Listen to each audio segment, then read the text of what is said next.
I ran into this last week. Here's what fixed it for me. If you're looking to activate your ESIM on a Samsung device with T-Mobile, follow these simple steps. Step 1. Check compatibility.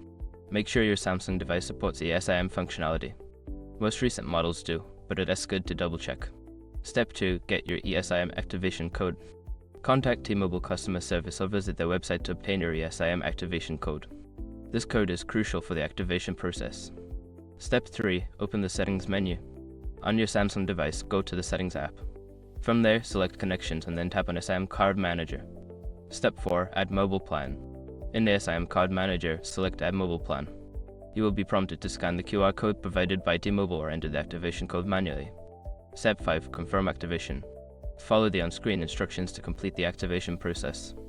Once done, you should see your new ESIM plan listed in the ESIM card manager. If you don't see it, try restarting your device.